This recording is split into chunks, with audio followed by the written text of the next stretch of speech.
Mon cher frère Raoul Christophe Bia, j'espère que tu te portes bien et que ton voyage a été. Voilà, j'ai une question comme ça ce vendredi et je pourrais te donner tout le week-end pour m'apporter une réponse à mes différentes préoccupations. Alors, on va aller straight to the point. En tant que grand journaliste d'investigation, journaliste grand reporter sans frontières, avec la couverture de près de 26 pays que tu as déjà réalisé jusqu'ici, je voudrais savoir, qu'est-ce que le corps de ton grand frère, de ton aîné journaliste, de ton collègue, de ton frère du village, fout encore à la morgue, 3 ans après son assassinat. En tout cas, regardons cette vidéo. C'est une vidéo qui m'a énormément affecté ce matin. J'étais tellement triste après l'avoir regardée. Et puis on va revenir par la suite. Je vais continuer avec mon allocution. Regardons la vidéo. 3 ans après, le corps de mon père est toujours à la mort. Jusqu'ici, il n'y a pas eu d'obsèques, pas de funérailles, rien du tout. Au journal de la mi-journée, ce 22 janvier 2026, sur Amplitude FM, la disparition de Martinez Zogo fait office de une. Pour rendre hommage à l'animateur brutalement assassiné il y a 3 ans, 99% des contenus éditoriaux portent son estampille. Son fils a d'ailleurs été convié pour une édition spéciale. 3 ans après le décès de mon papa, c'est toujours compliqué, les sentiments sont toujours pareils. Donc il y a cette douleur-là, il y a cette tristesse-là avec laquelle on vit chaque jour au quotidien. L'atmosphère est lourde, le visage grave, la mine serrée et le cœur en miettes. Les collègues évoquent la mémoire du défunt avec emphase sur le procès qui tarde à connaître son épilogue. Nous sommes toujours tristes, nous attendons toujours que justice soit rendue. Et aujourd'hui, le corps de Martinez Zogo se retrouve au niveau de l'hôpital central de Yaoundé. Nous ne savons pas comment se trouve le corps à l'heure actuelle. Et nous voulons être libérés. Du côté de la famille, on souhaite faire son deuil et conjurer le sort. L'absence d'une tombe sur laquelle se recueillir fait mal. 3 ans après, le corps de mon père est toujours à la mort. Jusqu'ici, il n'y a pas eu d'obsèques, pas de funérailles, rien du tout. Donc j'aimerais aussi que son corps rejoigne la terre de ses ancêtres.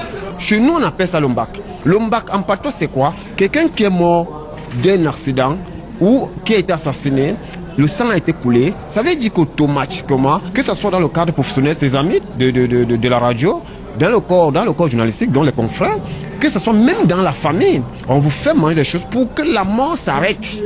Une messe d'action de grâce vient couronner cette journée hommage à l'unisson, famille biologique, professionnelle, amis et proches, prient pour maintenir vive la flamme de l'espoir de voir la justice rendue. Raoul Christophe Bia, nous sommes des Bantous. Ou du moins, moi je suis considéré au Cameroun comme un semi-Bantou. Je suis des Grassfield. Et toi, tu es des peuples de la forêt, donc tu es un Bantou plein. Martinez Zogo, c'était un aîné à vous. C'était un journaliste d'investigation qui avait une très grande émission qu'on appelait Embouteillage. Martinez a été journaliste avant que tu ne songes même à choisir cette branche. Donc, en réalité, c'était vraiment un mentor pour vous. Toi, en tant que journaliste d'investigation, grand reporter, celui-là même qui soutient tout ce qui se passe au Cameroun et qui dit que tout est ok, tout est good, tout est limpide, tout est propre. Je voudrais que tu me dises ce que le corps de ton aîné, collègue de métier, frère d'âme, frère du village, j'aimerais que tu me dises ce que le corps d'un enfant bantou fait encore à la morgue 3 ans après qu'il ait été assassiné. Son corps a déjà été déchiqueté jusqu'à 2 fois. Son corps a été déchiqueté quand on l'assassinait. Il a reçu même un morceau de fer dans son anus. Il a même été brûlé. Il a subi tout genre de torture. Ensuite, on a retrouvé son corps en état de putréfaction à Soie et Bogocad. On est allé mettre à la morgue. Ça passait le temps que ça passait là-bas. On a demandé à ce que l'autopsie soit faite. Son corps a encore été à nouveau déchiqueté. L'autopsie a été faite. Les procès sont en cours. On renvoie, ça fait 3 ans. Il a une famille, Bantou, comme toi, qui doit faire le deuil. Ils doivent faire des rites traditionnels, des incantations Bantou sur leur corps, vu les conditions dans lesquelles il a été arraché à la vie. Vous savez, chez nous, les Bantous, ou les semi-Bantous, comme nous, ceux des Grassfield, nous sommes considérés dans cette société. Lorsque quelqu'un meurt par accident, ou par assassinat, ou par pendaison, lorsque quelqu'un se suicide, Bref, lorsque quelqu'un meurt par tragédie, nous avons dans chacun de nos villages des rites, des exercices qui sont effectués sur le cadavre de ce dernier avant qu'il ne soit inhumé. Aujourd'hui, ça fait 3 ans. Le corps est sous-scellé à la morgue de l'hôpital central de Yaoundé. Voilà son enfant, son premier fils, tellement il ressemble à son père. Il me rappelle encore la tête de ce monsieur. Il se retrouve en train d'être diffusé partout dans les réseaux sociaux juste parce que ils réclament le corps de leur père. Ils veulent faire le deuil. Ils veulent enfin qu'une affiche sorte et qu'on écrive en haut obsèque du journaliste Martinez Zogo.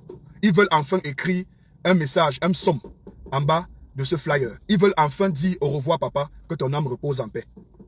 Toi, en tant que journaliste d'investigation, grand reporter ayant couvert 25 pays, ou c'est 26 pays dans le monde, à quel moment est-ce que tu as investigué là-dessus?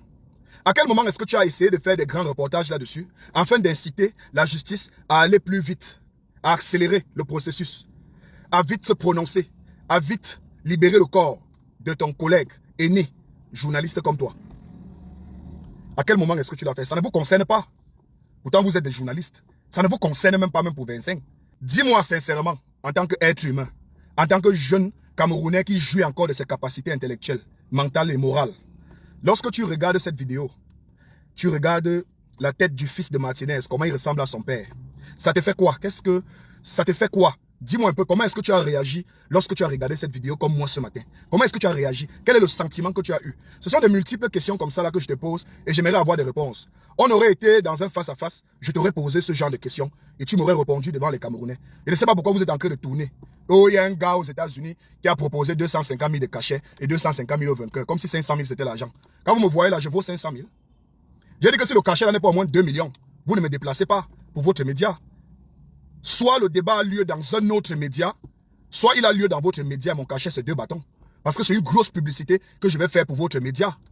Oui, c'est une très grosse publicité. Nos vidéos seront partout dans les réseaux sociaux. C'est un placement publicité hors norme. Hors norme, donc s'il n'y a pas au moins 2 bâtons, vous ne me déplacez pas. Que le débat ait lieu dans un autre média.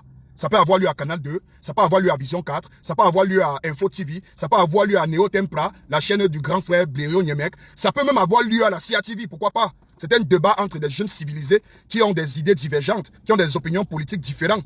Et on aura ce débat devant la jeunesse camerounaise et eux-mêmes, ils vont en tirer des leçons. Ça sera d'abord pédagogique. Moi, la question que je te pose, en tant que journaliste d'investigation, grand reporter, quel est le sentiment que tu as lorsque tu vois l'enfant de Martinez Zogo en train d'être vilipendé dans les réseaux sociaux dans une vidéo où il réclame le corps de son père? Ne t'inquiète pas, il ne faut pas trembler, ok? C'est pas la guerre. Ce sont juste des petites questions comme ça qui m'ont taraudé un peu l'esprit ce matin lorsque je regardais la vidéo. Et je me suis dit, je vais te les poser. Peut-être tu auras tout le week-end ici pour me répondre. Je sais que tu es très occupé dans ton grand reportage, dans le pays où tu es allé. Vraiment, c'est tout le mal que je te souhaite, que ton travail se passe bien là-bas. Mais honnêtement, j'aurais souhaité voir ce fils de Martinez, peut-être dans une vidéo où il se balade en pleine cour à l'Estique. Peut-être dans une petite vidéo où il annonce à la jeunesse camerounaise que bon voilà, j'avais opté pour être médecin, j'avais opté pour être informaticien, pour être du génie civil, mais j'ai changé d'avis et j'ai décidé aujourd'hui de devenir journaliste. C'est pour cela que je suis à l'Estique, car j'aimerais rendre mon père fier, lui rendre hommage, faire honneur à mon père, continuer le combat qu'il avait commencé. Voilà, ça aurait fait plaisir. Mais voir cet enfant dans une vidéo qui réclame le père, qui réclame, pardon, le corps de son père, que voilà, ça fait 3 ans qu'il n'arrive pas à faire le deuil. Les enfants là ne dorment pas, imagine alors le plus petit. Ils ne dorment pas. C'est la frustration dans toute la famille.